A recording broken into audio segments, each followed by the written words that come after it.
Radio City podcast. Radio city పిట్ట కథ. మీరు వింటున్నారు FM రేడియో సిటీ 91.1లో.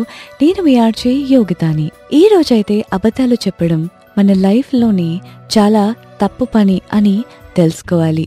దీనికి సంబంధించి చక్కనైన స్టోరీ మీకోసం చెప్పడానికి రెడీగా ఉన్నాను. అనగనగా ఒక ఫాదర్ కి ఒక సన్ ఉన్నాడు. ఆ సన్ ఎన్నిసార్లు తిట్టినా, ఎంత మందలించినా అబద్ధాలు చెప్తూనే ఉంటాడు. స్కూల్లో టీచర్స్ కూడా చాలా సార్లు గమనించారు. హోంవర్క్ చేయకుండా వీళ్ళకి బాలేదు, వాళ్ళకి బాలేదు అని చెప్పి అబద్ధాలు చెప్పడం, అలానే తను తప్పు పని చేసి పక్క వాళ్ళ పిల్లల మీద నింద వేసేయడం, ఇవన్నీ చేస్తూ ఉండేవాడనమాట.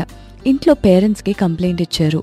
ఒకసారి కూర్చోబెట్టి ఆ బాబుకి వాళ్ళ డాడీ చెప్పారు, బాబు, అబద్ధాలు చెప్పడం మంచి అలవాటు కాదు. ఎప్పుడన్నా జీవితంలో చేదుగా ఉన్నా నిజమే మాట్లాడాలి, అదే మనకి మంచి చేస్తుంది అని చెప్పి ఆ ఫాదర్ చెప్పారు. చెప్పిన తర్వాత కూడా సరేనని బుర్ర ఊపి ఆ అబ్బాయి చివరికి తనకి నచ్చిందే చేశాడు. అబద్ధాలు చెప్తూనే ఉన్నాడు. ఒక వారం పోయిన తర్వాత ఫాదర్ ఊరికే ఆ బాబుని తీసుకొని నడవడానికి వెళ్ళాడు. వాకింగ్కి వెళ్ళిన మధ్యలో షాప్లోని ఒక ఓనర్ ఏడుస్తూ ఉన్నాడు. ఏమైంది అని అంటే, మా అబ్బాయి అబద్ధం చెప్పి కొంప ముంచేశాడు అని అన్నాడు. అప్పుడు అర్థమైంది ఆ చిన్న బాబుకి, అమ్మో, అబద్ధం చెప్పడం వల్ల ఇంత పెద్ద కష్టం ఏమైంది అని. వాళ్ళ డాడీ అడిగారు, ఇంతకీ ఏమైంది అని అంటే, వాళ్ళ అమ్మని తీసుకొని ఆ బాబు కార్ డ్రైవ్ చేస్తూ హాస్పిటల్కి తీసుకెళ్లాడంట.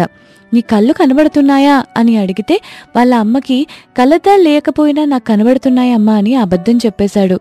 ఎదురుగుండా వచ్చే ట్రక్ని చూసి కూడా కనబడక డాష్ ఇచ్చేశాడు. ఇప్పుడు ఆ అమ్మ, ఆ బాబు ఇద్దరు హాస్పిటల్లో అడ్మిట్ అయి ఉన్నారు.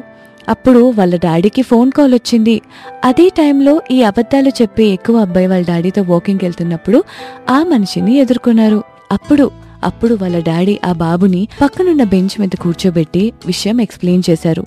చూసావా, అబద్ధం చెప్పడం వల్ల వాళ్ళిద్దరూ హాస్పిటల్లో అడ్మిట్ అవ్వాల్సి వచ్చింది. వాళ్ళ నాన్నకి ఎంత కష్టం వచ్చింది.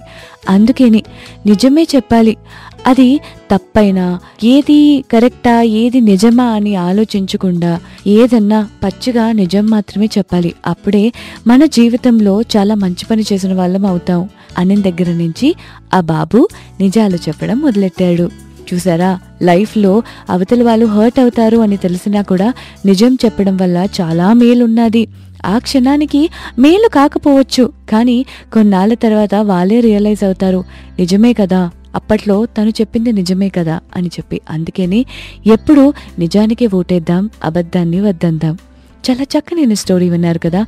ఇలాంటి అమేజింగ్ స్టోరీస్ వినడానికి కీప్ లిస్నింగ్ టు మీ ఓన్లీ ఆన్ రేడియో సిటీ 91.1.